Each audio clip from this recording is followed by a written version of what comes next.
Hi hello, ಮತ್ತೊಂದು ವಿಡಿಯೋಗೆ ನಿಮ್ಮೆಲ್ಲರಿಗೂ ಸ್ವಾಗತ. ನೀವು ಕಳೆದ ವೀಡಿಯೋಸ್ಗಳಿಗೆಲ್ಲದಕ್ಕೂ ಭಾಳ ಒಳ್ಳೆಯ ರೆಸ್ಪಾನ್ಸ್ಗಳನ್ನ ಕೊಡ್ತಾ ಇದ್ದೀರಾ. ಕಮೆಂಟ್ಗಳ ಮೂಲಕ, ಲೈಕ್ಸ್ ಮಾಡೋದ್ರ ಮೂಲಕ, ಸಬ್ಸ್ಕ್ರೈಬ್ ಮಾಡೋದ್ರ ಮೂಲಕ, ನಮ್ಮ ವೀಡಿಯೋಸ್ನ ಅನೇಕರಿಗೆ ಹಂಚೋದ್ರ ಮೂಲಕ ನಿಮ್ಮ ಒಂದು ಪ್ರೀತಿಯನ್ನು ತೋರಿಸ್ತಾ ಇದ್ದೀರಾ. ಅದಕ್ಕೆ ನಿಮ್ಮೆಲ್ಲರಿಗೂ ಧನ್ಯವಾದಗಳನ್ನು ತಿಳಿಸ್ತಾ ಇದ್ದೀನಿ. ಮತ್ತು ಅನೇಕರು ಈ ವಿಡಿಯೋಗಳಿಂದ ಶುಭ ಶುಕ್ರವಾರದ ಬಗ್ಗೆ ಆಗಿರ್ಬೋದು, ಮತ್ತು ನಾವು ಹೇಳ್ತಿರುವಂಥ ವಿಷಯದ ಬಗ್ಗೆ ಅನೇಕ ಆತ್ಮೀಕ ಸತ್ಯಗಳನ್ನು ನೀವು ತಿಳ್ಕೊಳ್ತಾ ಇದ್ದೀರ ಅಂತ ನಾನು ಅದನ್ನು ತಿಳ್ಕೊಂಡು ಭಾಳ ಖುಷಿ ಆಯಿತು.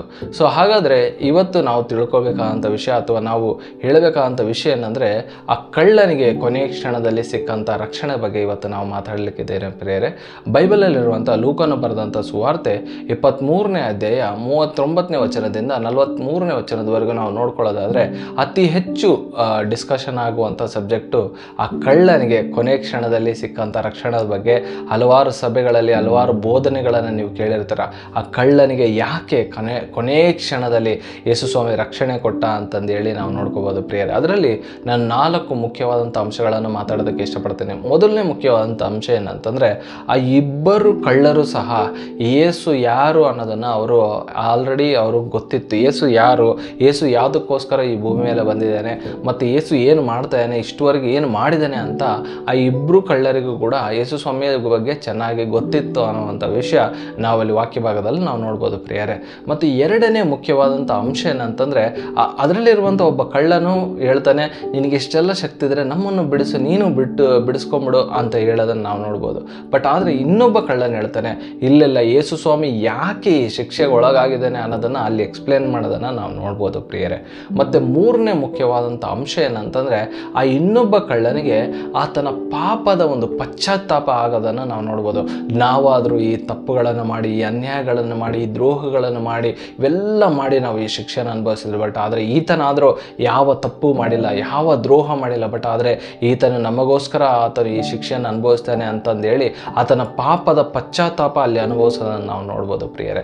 ಮತ್ತು 4ನೇ ದೊಡ್ಡ ಮುಖ್ಯವಾದಂಥ ಅಂಶ ಏನಂತಂದರೆ, ಆ ಕಳ್ಳನು ಯೇಸು ಸ್ವಾಮಿ 2ನೇ ಬರಣದಲ್ಲಿ ಬರ್ತಾನೆ ಅಂತೇಳಿ ನಂಬುವುದನ್ನು ನಾವು ನೋಡ್ಬೋದು ಪ್ರಿಯರೇ.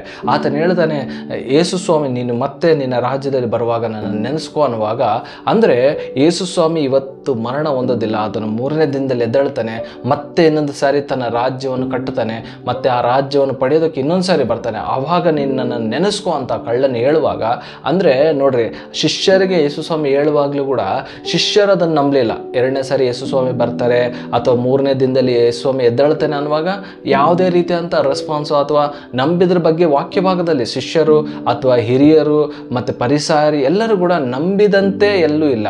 ಪರಿಸಾಯರೆಲ್ಲ ಡೌಟ್ ಪಟ್ಟಿದ್ದಾರೆ, ಎದ್ದೇಳ್ಬೋದು ಅಂತೇಳಿ ಆತನಿಗೋಸ್ಕರ ಎಲ್ಲ ರಕ್ಷಣೆ ಮಾಡಿದ್ದಾರೆ.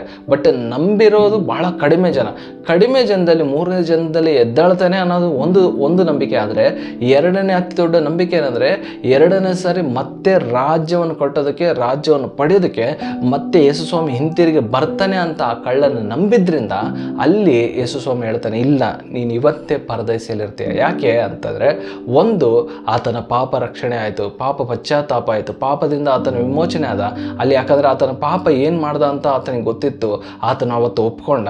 2ನೇದಾಗಿ ಯೇಸು ಸ್ವಾಮಿ ಮರಣ ಹೊಂದಲ್ಲ, ಯೇಸು ಸ್ವಾಮಿ 3ನೇ ದಿನದಲ್ಲಿ ಎದ್ದೇ ಎದ್ದೇಳ್ತಾನೆ, ಯೇಸು ಸ್ವಾಮಿ ಇನ್ನೊಂದು ಸಾರಿ ತನ್ನ ರಾಜ್ಯವನ್ನು ಕಟ್ಟುತ್ತಾನೆ, ಆ ರಾಜ್ಯವನ್ನು ಪಡೆಯೋದಕ್ಕೆ ಇನ್ನೊಂದು ಸಾರಿ ಬಂದೇ ಬರ್ತಾನೆ, 2ನೇ ಬರಣದಲ್ಲಿ ಬಂದೇ ಬರ್ತಾನೆ ಅಂತಂದು ನಂಬಿದ್ದ ಕಾರಣ ಯೇಸು ಸ್ವಾಮಿ ಅಲ್ಲಿ ಆ ಕಳ್ಳನಿಗೆ ರಕ್ಷಣೆ ಕೊಡೋದನ್ನು ನಾವು ನೋಡ್ಬೋದು. ಇದು ಭಾಳ ಜನ ವಿವಾದ ಮಾಡ್ತಾರೆ, ಯಾಕೆ ಆ ಕಳ್ಳನಿಗೆ ಕೊನೆ ಕ್ಷಣದಲ್ಲಿ ರಕ್ಷಣೆ ಬಂತು ಅಂತ. ಬಟ್ ಆದರೆ ನನಗೆ ಅನಿಸಿರೋ ಪ್ರಕಾರ ಇದು ಒಂದು ದೊಡ್ಡ ಬದಲಾವಣೆ ಆ ಕಳ್ಳನ ಜೀವನದಲ್ಲಿ. ಈ 2 ಮುಖ್ಯವಾದಂಥ ಅಂಶ ಏನಂತಂದರೆ, ಒಂದು ತನ್ನ ಪಾಪದ ಪಶ್ಚಾತ್ತಾಪ ಅಲ್ಲಿ ಆಗಿದ್ದು, ನಾವಾದರೂ ಇಷ್ಟೆಲ್ಲ ಪಾಪಗಳು ಮಾಡಿದ್ವಿ, ನಾವಾದರೂ ಇಷ್ಟು ಅನ್ಯಾಯಗಳು ಮಾಡಿದ್ವಿ, ಆದರೆ ಈತನು ಯಾವ ಅನ್ಯಾಯ ಮಾಡಿಲ್ಲ ಅಂತ ಆತನ ಪಾಪ ಪಶ್ಚಾತ್ತಾಪ ಮಾಡಿದ್ದು ಒಂದು. 2ನೇದು ಏನಂತಂದರೆ, ಯೇಸುವಿನ ಮರಣ ಹೊಂದುವುದು ಇಲ್ಲ, ಆತನ 2ನೇ ಸಾರಿ ಬಂದೇ ಬರ್ತಾನೆ, ಆ ರಾಜ್ಯವನ್ನು ಪಡಿತಾನೆ. ಆ ರಾಜ್ಯವನ್ನು ಮತ್ತೆ ಗೆಲ್ಲೋದಕ್ಕೆ ಬರುವಾಗ ನನ್ನನ್ನು ನೆನೆಸ್ಕೊ ಅಂತ ಯಾವಾಗ ಕಳ್ಳ ಹೇಳ್ತಾನೋ ಆವಾಗ ಯೇಸು ಸ್ವಾಮಿಗೆ ಗೊತ್ತಾಯಿತು, ಈ ಕಳ್ಳ ನಾನು ಸತ್ತೋಗಲ್ಲ ಅಥವಾ ಮರಣ ಹೊಂದಲ್ಲ ಅಂತಂದೇಳಿ ಈತನ ನಂಬ್ತಾನೆ. ಅಂದರೆ 2ನೇ ಬರಣದ ಬಗ್ಗೆ ಈತನ ನಂಬಿಕೆ ಇದೆ, ಮತ್ತು ಆ ಒಂದು ರಕ್ಷಣೆ ಆಗಿದ್ದು ಮತ್ತು ಪಾಪ ವಿಮೋಚನೆ ಆಗಿದ್ದರಿಂದ ಆ ಕಳ್ಳನಿಗೆ ರಕ್ಷಣೆ ಆಗಿದ್ದನ್ನು ನಾವು ನೋಡ್ಕೋಬೋದು ಪ್ರಿಯರೇ. ಈ ಕೊನೆಯ ಕ್ಷಣದಲ್ಲಿ ರಕ್ಷಣೆ ಆಗಿದ್ರ ಬಗ್ಗೆ ನಿಮ್ಮ ಅಭಿಪ್ರಾಯ ಏನು ಅನ್ನೋದನ್ನು ಕಮೆಂಟ್ ಮೂಲಕ ತಿಳಿಸಿ. ನಾನು ಅದನ್ನು ಓದೋಕ್ಕೆ ಭಾಳ ಇಷ್ಟಪಡ್ತೇನೆ ಪ್ರಿಯರೇ. Thank you.